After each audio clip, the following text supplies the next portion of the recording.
आपको मथुरा लिए चलते हैं, जहां पर यूपी के मुख्यमंत्री योगी आदित्यनाथ संबोधित कर रहे हैं श्री कृष्ण जन्मभूमि से। क्या कुछ कहने सुनते हैं। इसी रूप में ही आगे बढ़ना है और मैं आपको आज इस बात के लिए आश्वस्त करता हूं कि हमारे माननीय जनप्रतिनिधिगण लगातार यहां के विकास के लिए कार्य कर रहे हैं। हम अपने आप को चलने वाली इस प्रक्रिया के साथ कभी भी अपने को वंचित नहीं कर सकते। याद रखना, आज श्री कृष्ण जन्माष्टमी है। जन्म का कारण भगवान का परित्राणाय साधूनाम विनाशाय च दुष्कृताम के उद्घोष के साथ हुआ था। सज्जनों का संरक्षण करेंगे लेकिन दुष्टों का संहार भी करने में कोई संकोच नहीं करेंगे। यह उद्घोष भगवान के जन्म का कारण बना था और जन्म के लिए उन्होंने अकेले भारत ही होगा जहां कुरुक्षेत्र में युद्ध हो रहा हो और धर्म का उपदेश दिया जा रहा हो।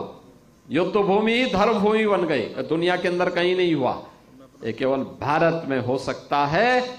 और श्री कृष्ण जैसे अवतार जब इस धराधाम में साक्षात आकर के अपनी कृपा बरसा रहे हो तो उनके द्वारा कर्मणे वाधिकारस्ते मां फलेषु कदाचन,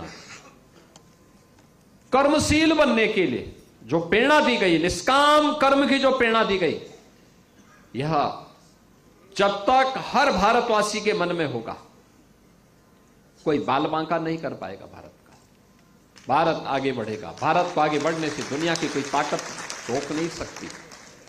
और भगवान श्री कृष्ण की यही प्रेरणा जो कर्म की प्रेरणा है, सज्जन शक्ति के संरक्षण की प्रेरणा है, दुर्जन शक्ति को उसकी गति और दुर्गति तक पहुंचाने की प्रेरणा है, वही प्रेरणा हम सबकी ताकत है।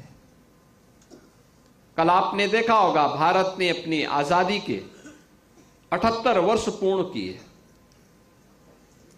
लाल किले की प्राचीर से प्रधानमंत्री मोदी जी ने देशवासियों के सामने कुछ नए संकल्प रखे। आजादी के अमृत महोत्सव के कार्यक्रम के अवसर पर भी प्रधानमंत्री मोदी जी ने देशवासियों के सामने कुछ बातें कही थी। उन्होंने तब भी कहा था कि हमारे सामने संकल्प होना चाहिए कि जब देश अपनी स्वतंत्रता का शताब्दी महोत्सव मना रहा होगा तब हमें भारत को कहां ले जाना है, कैसा भारत चाहिए, कैसा भारत होना चाहिए। उस भारत के लिए ये केवल सरकार की जिम्मेदारी है क्या? सरकार, जब समाज आगे होगा सरकार पीछे होगी। विकास बुलेट ट्रेन की स्पीड से भागता है और हमें विकास को उसी दिशा में आगे बढ़ाना है। एक लंबा लक्ष्य दिया है 2047 का। प्रधानमंत्री जी ने कल अलग अलग संकल्पों के माध्यम से आगामी कार्यक्रमों की घोषणा भी की है और मेरा भी इस पावन ब्रज भूमि से जुड़े हुए आप सभी पूज्य संतों से, माननीय जनप्रतिनिधियों से, जनता जनार्दन से, सभी श्रद्धालुओं से इस बात का आह्वान होगा। अभी उत्तर प्रदेश विधानसभा और विधान परिषद में, विधानमंडल में एक बहस चली। लगातार 26-27 घंटे दिन और रात चर्चा होती रही और चर्चा का केंद्र बिंदु क्या था?